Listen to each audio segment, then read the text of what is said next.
Alright, so we're just going to watch my video here real quick and then go into the understanding of transfer of learning.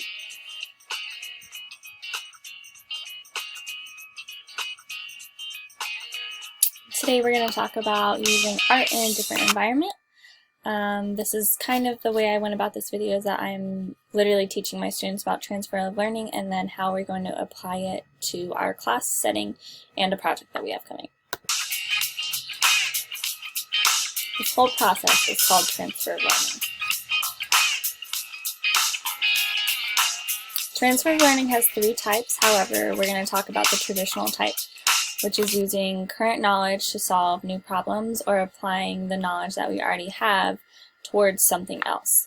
How does this apply in an art setting? It applies to the understanding of new materials that might be linked to old materials that are very similar or different but accomplish the same thing. It can apply to a new setting and different subject matter to convey meaning, using all of the techniques and prior knowledge that students have within an art setting.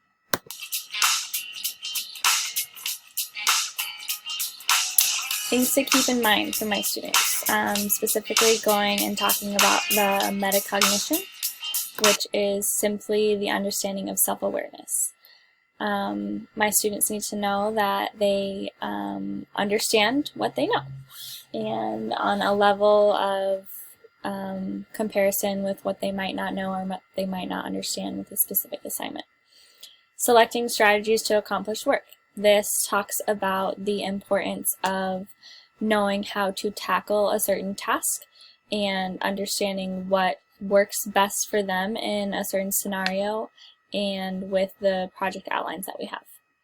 And lastly, part of metacognition is self-questioning and self-revision of an assignment. It's important for my students to understand that even though they have a final product, if it doesn't answer the objectives that we have within the class or complete certain assignments, that they need to question the understanding of the material that they have and possibly revise their assignment to meet my standards and the standards of the state, but also meet their own standards. Students know the work that they can accomplish within the classroom and if they're turning in good work or lazy work.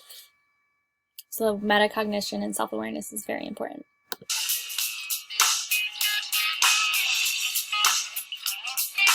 And then we have distinctions with 2 other theories that apply towards transfer of learning. Here, sorry, we're going to go back just a little bit. One didn't come through, but I'm going to say it anyways. Near versus far and low versus the high road.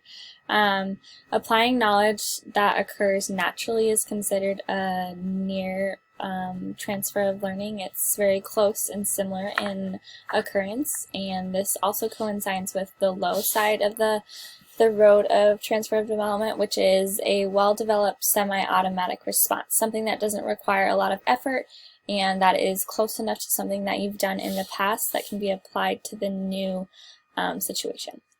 And then on the other side of this, we have far and high road transfers of learning. Far is it's requiring knowledge and is somewhat harder to think about how to apply knowledge in a new setting. The example that I really liked from the reading was the bow tying. A student can understand how to tie a bow in the front and possibly on mom's shirt. However, when they go to tie that same bow with the same process behind their back, it's harder to apply that transfer of knowledge. And lastly is the high road transfer of knowledge, and this is the development of high contextual thought and mindful effort that needs to go into the new process or new understanding that you're applying your learning to. The example from the book I also really liked was the application of chess strategy into a political scenario, or you can even use this in the art industry where you're applying problem-solving skills in real-world situations. Although they're not technically called problem-solving skills in the classroom, we have to come up with a certain set of strategies or techniques to accomplish certain outcomes within the art industry. And a lot of that goes with a lot of thought of abstract thinking and how we can accomplish this.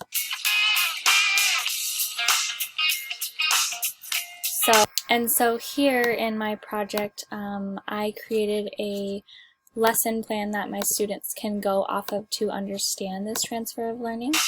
And this talks about here creating a project that uses, in painting, that uses these elements. It switches from a setting of in the classroom, where we're going to change the environment and go outside of the classroom, which allows them to apply the knowledge that they already have in this new setting. They need to use elements of nature found in their surroundings and a painting technique which they've learned in the classroom before, in addition to a frame or border from a found item. The techniques or pieces of knowledge that they have already obtained is painting techniques learned in the classroom, and the idea that a project is a finished project when it is finalized through framing or mounting a said item. And so the way in which they are using their previous knowledge and transforming it is that they're creating a frame out of what might not be utilized in a frame in a normal setting, such as leaves or trees, backgrounds in nature that they can mount to specifically there, and also painting techniques that use elements of nature themselves, like dirt or flowers, in the painting itself. So these are examples in my classroom of what I might hope to use as a tool for transfer of learning. And here there are just some helpful hints that I included that kids will be able to utilize to tackle these new set of problems they might have.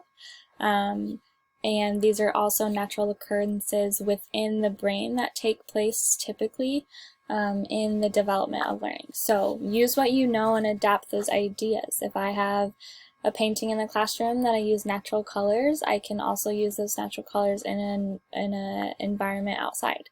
Access the tools around you.